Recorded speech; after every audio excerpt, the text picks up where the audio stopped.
mais de 20 anos agora. E pela primeira vez eu tive um churrasco feito por um verdadeiro gaúcho. Aí foi, e valeu a pena a espera. Espero que não seja mais 20 anos, até a próxima vez. Tem sido maravilhoso. A recepção que nós temos tido aqui também muito maravilhoso. Irmãos, nosso tempo aqui é mais limitado e nós temos muita coisa para cobrir nesta mensagem. Lembro que falei ontem, vocês que estiveram aqui ontem, esta série de 3 mensagens é tipo uma forma condensada de uma série que eu fiz sobre o livro inteiro de Neemias, que durou várias semanas lá na nossa igreja, a Igreja Batista Igual a Veneza. Então eu estou condensando, escolhendo as melhores partes, as partes que cabem mais com o nosso tema aqui, para a gente falar esta semana. Ontem nós traçamos uma linha teológica, por que nós estamos usando o livro de Neemias para falar sobre a igreja local. Se você não esteve aqui ontem, vai ter um vídeo, né? Ou você pode perguntar para os seus amigos, certo? Eles vão te dizer direitinho. Mas só para sumarizar, Jerusalém é o lugar onde o povo de Israel se congrega para a adoração do templo. Então ali onde eles recebem a palavra de Deus, ali onde eles se congregam para ter comunhão com Deus e para ter comunhão uns com os outros. E existe uma linha teológica que nós traçamos ontem, muito bem. Existe uma linha teológica que vai desde o Jardim de Éden até a igreja local e que passa pela cidade de Jerusalém. Nós traçamos essa linha ontem, certo? Aí vocês podem ver com seus amigos ou assistindo o vídeo que nós falamos disso ontem. Então, na verdade, nós estamos falando sobre Neemias. A preocupação de Neemias é com a congregação de Israel. A congregação, a palavra traduzida congregação no Antigo Testamento, muitas vezes no Novo Testamento é traduzido eclesia, e onde vem nossa palavra igreja, certo? Então, Neemias está preocupado aqui com a congregação de Israel. Contudo, nós estamos falando sobre o nosso texto principal: regozijo-me agora no que padeço por vós e na minha carne, cumpro o resto das aflições de Cristo pelo seu corpo, que é a igreja. E o apóstolo Paulo está tão apaixonado pela igreja que ele sofre pela igreja. Ele é capaz de sofrer perseguições e punições físicas e conflitos entre os irmãos. Tudo isso ele sofre por conta da igreja, porque ele ama a igreja e ele sabe que Cristo ama a igreja. E nós voltamos ontem para aquele texto também em Éfesos, capítulo 5, versículo 25: vós maridos, amai vossa mulher como também Cristo amou a igreja e assim mesmo se entregou por ela. E nós falamos que Cristo, o amor de Cristo para com a igreja é comparado com o amor de um homem para a sua mulher. E nós falamos que o homem ama a sua mulher pelo menos de 3 formas. Ele ora pela sua esposa, ele defende sua esposa e ele se alegra na presença de sua esposa, certo? Então ontem nós falamos sobre a oração, olhamos a oração de Neemias, como Neemias orou pela congregação de Israel e tiramos várias lições ontem. Hoje nós vamos falar sobre como Neemias defende a congregação de Israel, como ele defende sua congregação. E nós vamos tirar algumas lições, como nós podemos defender nossa igreja. Antes disso, eu queria contar uma experiência que eu tive. Alguns anos atrás, lá nos Estados Unidos, nós temos várias igrejas que nos apoiam o nosso trabalho, e nós visitamos essas igrejas. Uma dessas igrejas é uma igreja que meu pai pastoreou quando eu era pequeno, no estado de Pennsylvania. Essa igreja me conheceu deste tamanho. Então, o fato deles hoje me sustentarem como missionário é milagre da graça de Deus, porque eles me conheceram na pior fase, mas ainda estão me apoiando. Aí a gente vai, toda vez que a gente for nos Estados Unidos, a gente vai nessa igreja. Eu lembro dessa igreja, e eu lembro que perto dessa igreja tinha outra igreja próxima, e era uma igreja boa, uma igreja batista, uma igreja fundamentalista, a proximidade era tanto que pessoas que ficavam com raiva do pastor de lá vieram para a nossa igreja. E pessoas que ficaram com raiva do meu pai foram para aquela igreja lá. Essa era a proximidade. E eu lembro essa igreja como sendo igreja referência referência na região. Ele tinha um coral que era coisa de se ver, ou de se ouvir, né? No caso, era uma coisa maravilhosa, tinha um ministério vibrante, tinha até durante um tempo um colégio cristão dentro dessa igreja, era uma igreja grande, né? Relativamente pela região, né? Aí, esse tempo, a última vez que eu estive por lá, naquela região, a gente estava hospedado com uma senhora, e essa senhora havia sido daquela igreja, e agora era da igreja que era pastoreada na época pelo meu pai. Aí eu perguntei para ela, então, como vai aquela igreja lá? E ela disse, pastor, essa igreja morreu. Diz, morreu, quer dizer que tem pouca gente? Ela disse, não tem nenhuma pessoa. Eu disse, como é que pode uma igreja que era uma igreja tão vibrante, tão assim, viva, né? Referência na região, simplesmente morrer? Aí eu tive um tempo livre naquela hora, então, naqueles dias que a gente estava visitando. Aí eu peguei meu carro e, por curiosidade, eu queria ver, eu andei pela região e eu acabei passando por aquela igreja. Aí lá estava a igreja, né, no prédio, até com a placa ainda lá na frente, né, tudo bem. Aí eu, por curiosidade, estacionei, fui lá para frente, puxei a porta, estava trancada, né? Mas a minha curiosidade era maior. Eu fui lá atrás da igreja e lá tinha uma porta aberta. Então eu entrei. Eu vi a coisa mais surreal que eu já vi na minha vida. Vocês lembram, não sei se lembram, aqueles filmes dos anos 80, 90, filmes evangélicos, que mostram o arrebatamento e o povo some, né? E tudo se deixa do jeito que era, até as roupas das pessoas. Nessa igreja só faltavam as roupas das pessoas, porque parece que todo mundo simplesmente levantou no domingo e foi embora e ninguém nunca mais voltou. Tinha um sistema de som lá, tinha um boletim na mesa, tinha inários nos bancos, alguns inários abertos nas bancas. O que mais me impressionou, tinha um quadro missionário, que nem essa ali atrás, um quadro missionário, com cartas de missionários, e as últimas datas seriam os últimos dias daquela igreja. Era como se tivesse saído da igreja, fechado a porta, trancado atrás e esquecido completamente. A coisa mais surreal, a coisa mais triste. Porque isso acontece, e isso acontece não somente com aquela igreja, mas acontece vez após vez após vez. A gente vê igrejas que uma vez Deus usava de uma forma grande, e a gente vê essas igrejas fechando.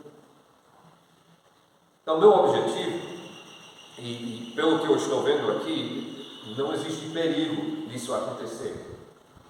Mas preste atenção, quando eu estava crescendo eu teria dito, não existe perigo daquela igreja lá fechar. E presta atenção, a igreja tem inimigos. A igreja tem inimigos.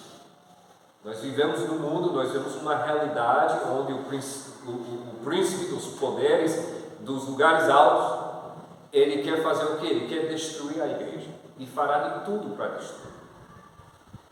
E a igreja tem dois tipos de inimigos. E nós encontramos o Neemias, quando ele vai reconstruir a cidade de Jerusalém, ele encontra dois tipos de inimigos. Ele encontra inimigos de fora e ele encontra inimigos de dentro. Então, no tempo que nos resta, nós vamos olhar um pouco sobre esses inimigos de fora e esses inimigos de dentro que ele encontra. Os inimigos de fora, essa parte é cômica da história. Porque são tentativas de pessoas fora da igreja, inimigos de Cristo, inimigos de Deus, de tentar tentar acabar com o projeto de Neemias de construir a igreja. E eu quero mostrar aqui pelo menos 3 táticas que esses inimigos usam, certo? 3 táticas. O primeiro nós encontramos em 2, 18 e 19. Capítulo 2, 18 e 19, onde nós encontramos 2 sujeitos que são os inimigos, são os vilões da história de Neemias. Neemias 2, 18 e 19 diz o seguinte: então lhes declarei, com a mão do meu Deus me fora favorável, como também as palavras do rei que ele me tinha dito. Então disseram: levantemo-nos e edifiquemos. Esse é Neemias falando para o povo, e Neemias está apresentando seu projeto. O povo lá de Judá, de Israel, de Jerusalém, concordam com ele. E esforçaram as suas mãos para o bem. O que ouvindo Sambalate, o Horonita, e Tobias, o servo Amonita, e Gesem, o arábio, zombaram de nós e desprezaram-nos e disseram: que é isso que fazeis? Quereis rebelar-vos contra o rei? E vamos pular para o capítulo 4, onde nós encontramos esses mesmos sujeitos, 4, de 1 a 3. E sucedeu que, ouvindo Sambalate que edificamos o muro, ardeu em ira, e se indignou muito, e escarneceu dos judeus, e falou na presença de seus irmãos e do exército de Samaria, e disse: que fazem estes fracos judeus? Permitisse-lhes isso, sacrificarão, acabá-lo num só dia, vivificarão dos montes do pó as pedras que foram queimadas. Estava com ele Tobias, o Amonita, e disse: ainda que edificam, vindo uma raposa derrubará facilmente o seu muro de pedra. Então nós temos esses dois sujeitos, Sambalá e Tobias, e eles são pessoas de poder na região antes da chegada de Neemias. E um povo judaico reerguido, adorando a Deus, numa cidade reconstruída, para eles representa ameaça. E não se engane, uma igreja vibrante, uma igreja viva, uma igreja eficaz representa uma ameaça para as potestades e os poderes do mal. É uma ameaça. Quando você vê uma igreja que está funcionando como deve fazer, que está ganhando almas para Cristo, o reino das trevas não gosta, é uma ameaça, e vão fazer tudo para derrubar. E a primeira coisa que eles fazem aqui é talvez uma das coisas mais eficazes que eles fazem, eles zombam. Até uma raposa, vocês estão fazendo esse murinho, até uma raposa. Interessante que nós achamos, os arqueólogos, eu pessoalmente não, mas os arqueólogos têm achado uma porção do muro de Neemias. E você pode, eles sabem porque bate com as descrições do livro de Neemias, mas também é diferente do que os outros muros, porque foi feito às pressas. Existe uma urgência deles fazer, então não é da mesma qualidade. Então existe uma certa verdade que eles estão falando aqui. Isso aqui que estão fazendo, até uma raposa vai derrubar. Eles não contam, e na sua cosmovisão, não conta com o poder de Jeová. E o mundo zomba da igreja, porque não conta com o poder de Jeová. Eles veem a mesma coisa que nós falamos ontem, do apóstolo Paulo. Não são muitos os nobres, não são muitos os sábios que são chamados, não são muitos que são, mas Deus usa as coisas pobres, Deus usa as coisas loucas, né? Eles não contam com Deus, eles só veem esse grupo aqui de misturar de pessoas que realmente não são nada e não contam com Jeová. Mas essa tática de zombação funciona, porque muitas vezes nós temos, às vezes funciona, porque muitas vezes nós temos sonho de grandeza, e quando as pessoas vão zombando de nós ficamos, a nossa tendência de calar. Eu vi, na verdade, eu senti isso quando eu estive na universidade. Eu sentia isso. Eu lembro uma vez, eu expressei uma certa não concordância com não concordância total com as teorias do movimento LGBT que estavam sendo apresentadas em sala de aula. E um dos meus colegas olhou para mim e disse: não, isso é medieval. Você está dizendo, né? Você é da idade das trevas. Ele fala. É engraçado, porque na verdade quem está nas trevas é ele. Mas existe essa zombação. Professores, eu cansei, assim, eu queria R$1 para cada vez isso acontecesse, pagava meu combustível indo e voltando. Porque professores tomando toda e qualquer oportunidade para zombar da igreja, para zombar dos cristãos, para zombar. E olha que às vezes tinham razão. eles pegavam os piores momentos da igreja e escolheram como esses são momentos representativos da igreja.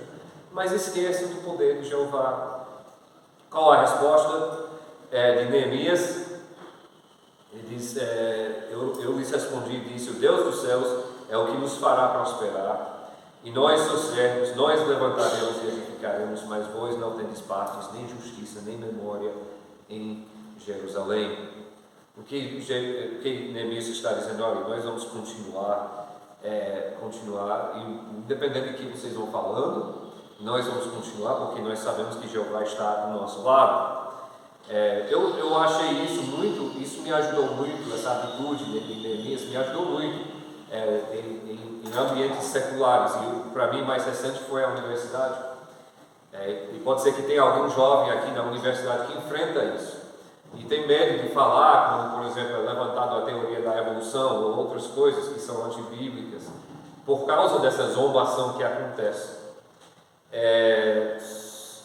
Romanos 1, 16 a 17, o apóstolo Paulo diz o quê? Não me envergonho do Evangelho de Cristo, pois é o poder de Deus para a salvação de todo aquele que crê, primeiro do judeu e também do grego. Porque nele se descobre a justiça de Deus, de fé em fé, como está escrito, mas o justo viverá pela fé. Entenda que o Cristo que eles estão zombando é a única esperança deles. E que essa pessoa que está zombando precisa de Cristo. Então nós não devemos ter vergonha de falar a única esperança daquela pessoa. Romanos 1 e 22 tem um trecho que eu coloquei no caderno. Cada vez que iniciava um semestre, eu comprava um novo caderno, eu escrevia esse trecho na frente do meu caderno, para eu lembrar. E o curso era filosofia, então é mais relevante ainda. Dizendo-se sábios, tornaram-se loucos. Isso é o lema da filosofia ocidental. Dizendo-se sábios, tornaram-se loucos. Romanos 1 e 22. Romanos 3 e 4. Outro, sempre seja Deus verdadeiro e o homem mentiroso. Nunca deixe, irmãos, que a zombação do mundo abafa o testemunho e a mensagem da igreja. Isso acontece, às vezes a gente abafa e a gente diminui porque a gente quer ter reconhecimento. E a gente pensa, se nossa igreja tivesse esse reconhecimento, a gente teria um impacto maior. Mas se a gente abafar nossa mensagem, nós não teremos impacto nenhum. Certo? Vou seguir para outra coisa, eu poderia dizer muito mais sobre isso. Então, a primeira tática foi eles zombaram da igreja. Segundo, é interessante aqui, versículos 6, de 1 e 2. Sucedeu mais que ouvindo Sambalate, Tobias, o Gesem, o Arábigo e o resto dos nossos inimigos, que eu tinha edificado o muro, e que nele já não havia brecha alguma, ainda que até este tempo não tinha posto as portas nos portais, Sambalate e Gesem enviaram a dizer: vem e congreguemos-nos juntamente nas aldeias do Vale do Ono, porém inventaram fazer-me mal. Eles procuram, outra tática dos inimigos da igreja, que procuram comprometer a liderança. E olha, a igreja tem sofrido muito com liderança comprometida. Aqui, nesse texto que eu acabei de ler, eles procuram desviar Neemias do seu propósito e montar uma emboscada. Muitos líderes das igrejas orem pelo seu pastor, os seus pastores, orem pelos diáconos, orem por qualquer pessoa em posições de liderança na igreja. Por quê? Porque Satanás quer sempre desviar do caminho e colocar uma emboscada para tirá-lo do ministério, para desqualificar. Tentaram, em versículo 6 e 10, entrando eu em casa de Semias, filho de Delaías, o filho de Metabel, que estava encerrado, disse ele: vamos juntamente à casa de Deus ao meio do templo e fechamos as portas do templo, porque virão matar-te. Sim, de noite virão matar-te. Então eles contrataram uma pessoa dentro, os inimigos de fora, contrataram uma pessoa dentro para tentar intimidar Neemias. Versículo 12 diz: por quê? Para isso subornaram, para me atemorizar, e para que eu assim fizesse e pecasse, para que tivesse alguma causa a fim de me infamarem e assim me vituperarem. Isso é 6:12. Qual a resposta de Neemias em 6:11?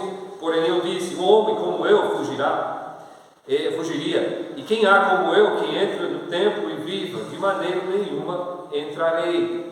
Eles estão tentando induzir Neemias a comprometer seus princípios por causa do medo. E Neemias não cai nessa. Ore pelos seus pastores, porque estando no ministério durante muito tempo, eu sei como o medo é um fato que motiva muita gente, ou que pode motivar muita gente. E assim o pastor que vive da igreja, que ganha da igreja, pode pensar: puxa, se eu tomar essa medida, vão me botar para fora, eu vou para a rua, e agora? E o pastor, o líder da igreja precisa ter essa coragem, e a liderança da igreja: puxa, se eu tomar essa decisão importante, eu falo os diáconos, diretoria, se eu falar essa verdade, não vão gostar, eu vou perder minha posição, vou perder meu status, a igreja não vai gostar de mim. Esses tipos de medos são muito reais e o inimigo usa para subornar a igreja. Ore para que isso não aconteça.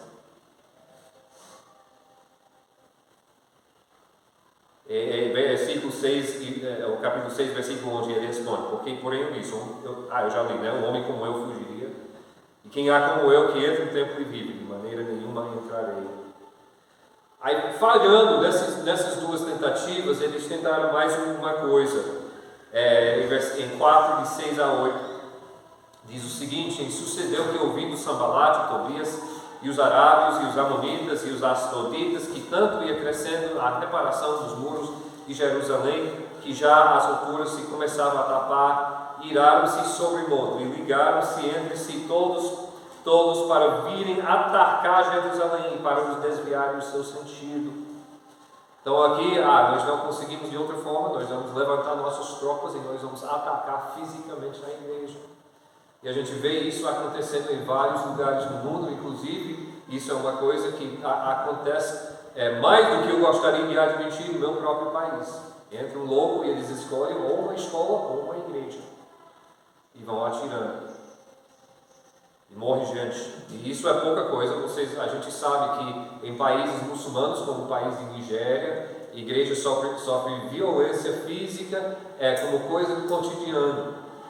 Realmente nós somos muito abençoados aqui, mas nada impede que algum servo das trevas chegue e queira fazer danos físicos à igreja ou aos irmãos da igreja, motivado porque ele é servo do maligno.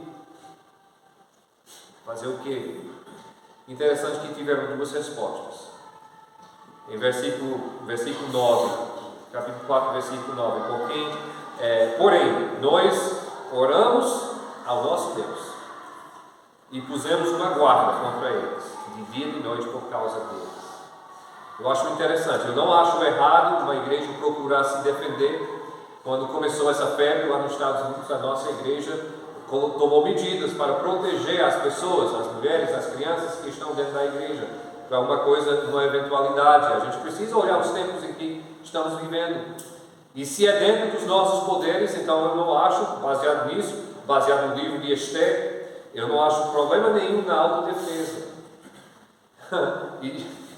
É porque é outra cultura, me entenda, mas se alguém foi doido o suficiente para entrar na nossa igreja lá, a nossa igreja, ele vai encontrar em qualquer domingo pelo menos 10 pessoas armadas, né? Não vai terminar bem.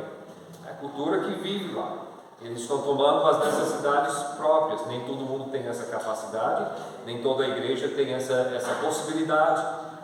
Mas nada impede para a gente ficar vigiando, né? Na nossa igreja, na Ebenezer, eu tenho 2 policiais. Aí eu digo para eles: fique de olho, porque nós vivemos em tempos de violência. Fique de olho. Mas o que é a primeira coisa que fazem? Eles orem. Porque no final das contas, nós não confiamos em armas, nós não confiamos em carruagens, nem em soldados, nós não confiamos na polícia, nós não confiamos no governo, principalmente, nós não confiamos em nada para nos proteger, nós confiamos em quê? Eu precisava de uma resposta mais firme. Nós confiamos em quê? Nossa confiança está no Senhor, e é o mesmo Senhor que está soberano aqui. Esse mesmo Senhor é soberano em Nigéria. E pelas coisas que estão acontecendo lá, Deus está aumentando de sua forma e olhando para a eternidade, aumentando seu reino. E pelas coisas que estão acontecendo aqui, e as coisas que estão acontecendo nos Estados Unidos, os ataques que a igreja sofre, Deus é soberano. E Deus protege ou deixa acontecer segundo a sua soberana vontade. Esses são os amigos externos, certo? Esses não são os inimigos mais perigosos. Os inimigos mais perigosos, que nós vamos ver agora, são os inimigos que surgem de dentro. Eu gostaria primeiro de dizer qual página eu estou. Não essa. Ok, pronto. Quando eu falo inimigos internos, eu não estou apontando a fulano, beltrano, essa pessoa é um inimigo interno. Eu estou dizendo que esses inimigos são atitudes pecaminosas que surgem dentro de qualquer igreja. Eu creio que existem, no mínimo, de uma forma embriônica em toda e qualquer igreja. E nós precisamos vigiar muito contra esses inimigos. E nós vamos resumir algumas coisas aqui. Eu estou olhando bem aqui o tempo. Primeiro, o primeiro grande conflito, e que ele passa mais tempo e que o perigo maior que corre essa cidade é o conflito que acontece em capítulo 5, de 1 a 9. Nós estamos em 1 a 9, eu vou resumir, porque é longo e o tempo está nos correndo aqui. Mas, resumindo, existe o conflito interpessoal. Esse conflito interpessoal remete ao conflito que nós encontramos em Atos capítulo 6, onde nós temos um momento em que as pessoas que têm mais condições estão oprimindo as pessoas que têm menos condições dentro da cidade de Jerusalém. Em Atos são as pessoas que são mais judaicas, que estão oprimindo ou pelo menos esquecendo os irmãos que vêm de uma tradição mais grega, certo? É isso que acontece nesse conflito no início da igreja. Então a gente vê que não tem nada novo debaixo do sol. Agora, essa é a forma que o conflito tomou. Mas um conflito pode tomar interpessoal pode surgir por muitas coisas. E a raiz de todo e qualquer conflito na igreja é pecado. E a solução de todo e qualquer conflito na igreja não é mediação, não é reconciliação em si. Isso vai acontecer, mas se a gente tomar as medidas corretas, e a medida correta é encontrar o pecado e tirar. No caso melhor é a pessoa que está em pecado reconhecendo, se arrependendo e mudando de seu comportamento, e aí haverá reconciliação. Esse é o melhor dos casos. O que Neemias faz? Ele não chega e diz, ok, então vamos chamar os pobres, os ricos aqui, vamos fazer uma mediação. Não, ele vai e procura o pecado, ele encontra o pecado do lado dos ricos, para variar. Aí ele chega, tu diz para variar, porque também se você ler Tiago, você vê que isso é um problema muito grande, né? Tiago bate nesse martelo. Aí ele então chega e ele disse, no versículo 9, diz, não é bem o que fazeis, porventura não deveis andar no temor do nosso Deus, por causa do opróbrio dos gentios, os nossos inimigos. Ele fala para esses ricos, olha o que vocês estão fazendo, cobrando juros aos nossos irmãos pobres, até vendendo seus filhos como escravos. Leia o texto, é terrível. Vocês estão fazendo, nós estamos inimigos ao nosso redor e vocês estão fazendo isso com os irmãos? Como é que pode? Ele aponta o pecado. O Tiago, eu falei em Tiago capítulo 4, coloca isso em preto e branco para nós. Versículo 4: de onde procedem guerras e contendas que há entre vós? De onde? Senão dos prazeres que militem na vossa carne. Cobiçais e nada tendes, matais e invejais, nada podeis obter. Viveis a lutar e fazer guerras, nada tendes porque não pedis. Pedis e não recebeis porque pedis mal, para esbanjares em vossos prazeres. Próxima palavra, infiéis. Essa palavra no grego é forte, é muito forte, é o tipo de coisa que você não diria nem para o seu pior inimigo. Infiéis, não compreendeis que a amizade do mundo é inimiga de Deus. Pessoas, os conflitos dentro da igreja, o problema é o pecado. E o pecado pode ser de um lado, pode ser de outro lado, pode ser dos dois lados. Mas resolvendo é resolver a questão do pecado que se encontra. É a única forma permanente de resolver. Eu lembro da Ebenezer, nós passamos um tempo de um conflito e eu coloquei algumas reflexões na internet, no WhatsApp da igreja, reflexões bíblicas sobre esse conflito. Teve duas respostas. Um lado, ele respondeu para mim: Pastor André, obrigado por essas reflexões. Eu estou tomando para mim e daqui para frente eu vou agir dessa forma, desse jeito que foi recebido. Do outro lado, a resposta foi: sair de todos os grupos da igreja e sair da igreja. Encontrei o pecado, encontrei a carnalidade. Então, irmãos, a solução de conflitos na igreja parece simples, não é simples, mas é isso, não tem outro. Primeiro, isso é o grande conflito. Neemias passa mais tempo nisso do que nos inimigos externos, mas tem mais. Nós temos esses conflitos interpessoais.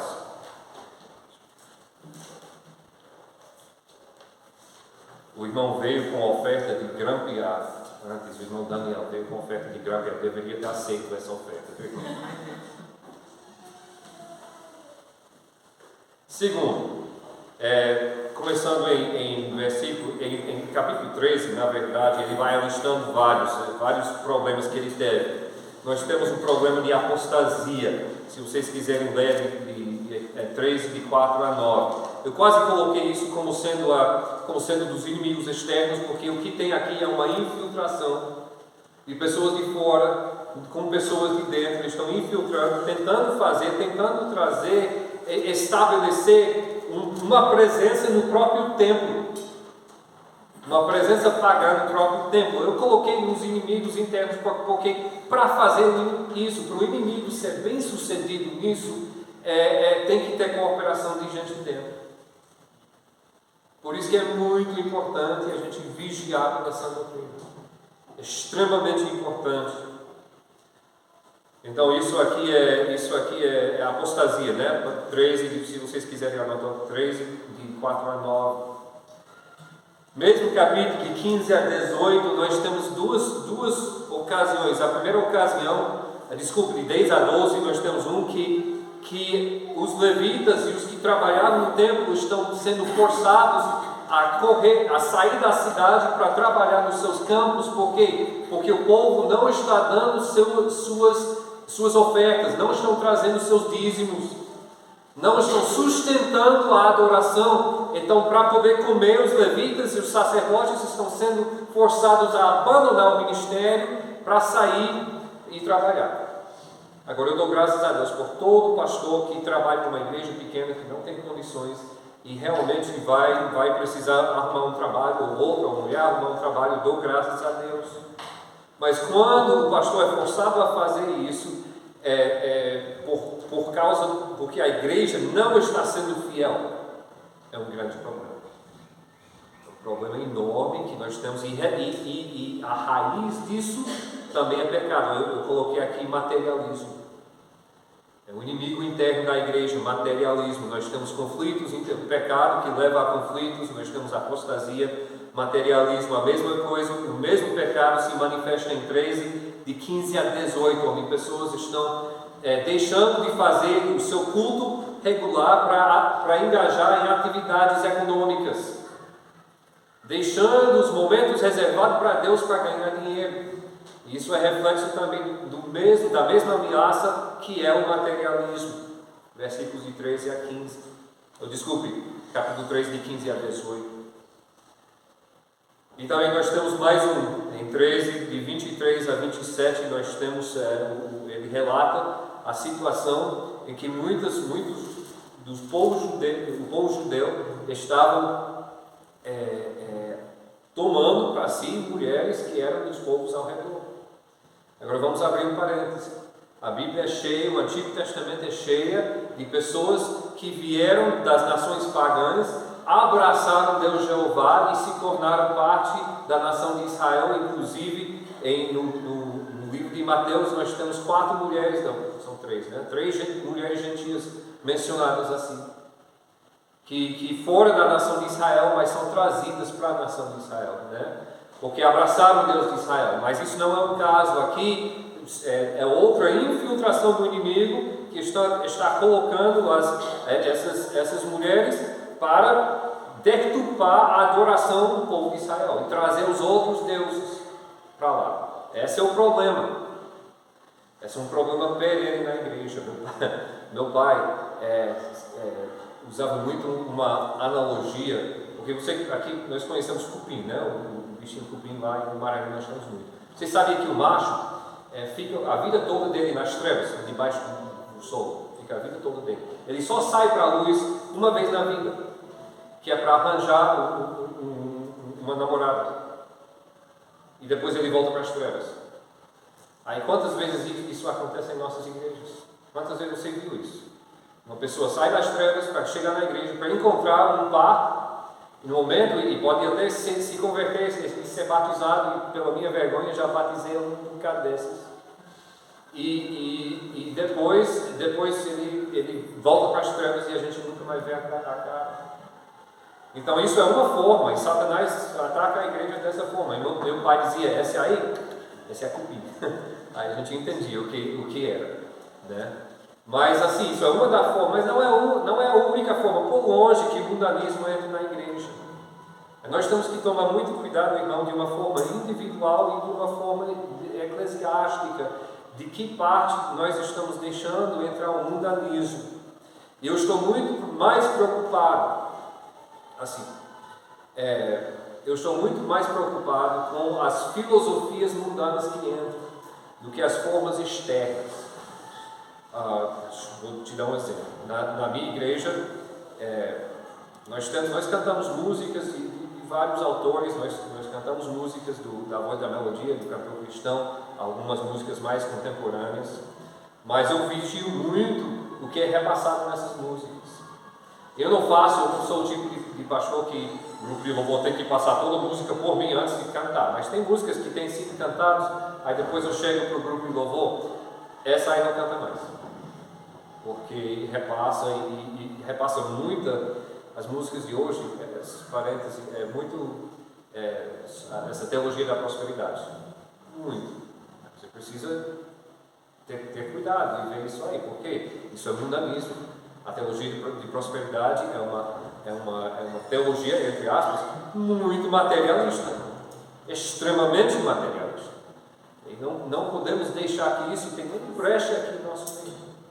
E tem outras coisas, outras formas que o mundo entra em nossas cabeças, que as filosofias do mundo entram em nossas cabeças, pelo mundo, pela internet, pelas músicas. Nós precisamos vigiar. Nós precisamos vigiar para que isso não entre na igreja, para deturpar o ministério da igreja. E olha, a reação mais forte que Neemias tem é contra isso aqui. Quer ver?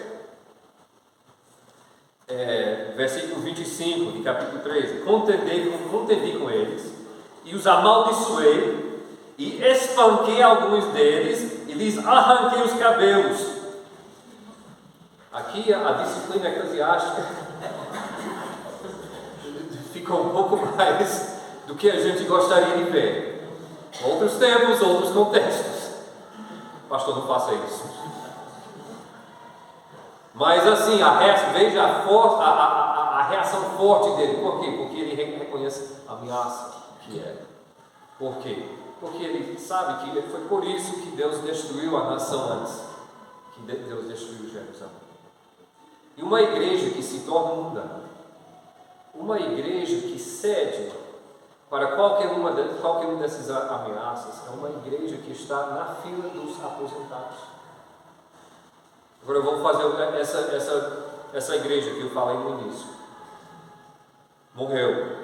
Eu entrei lá, aquela cena surreal, parece um filme de terror, né? Você entrar nessa cena. Qual dessas ameaças você acha que acabou com ela? Deixa eu chutar. A primeira. Conflito interpessoal. Matou a igreja. Matou. Pessoas querendo ser o dono da igreja. E a igreja. Então, fica a dica, fica aqui a palavra de Deus. Eu queria, irmãos, ter muito mais tempo para desenvolver mais. Talvez os irmãos sejam felizes que eu não tenho mais tempo para desenvolver mais. Mas, uma vez, fica o aviso do livro de Neemias, que Deus abençoe, e que daqui a mais 46 anos, se eu for convidado novamente, que a gente veja uma igreja forte, vibrante, e servindo como uma luz nas trevas que nos rodeiam. Amém?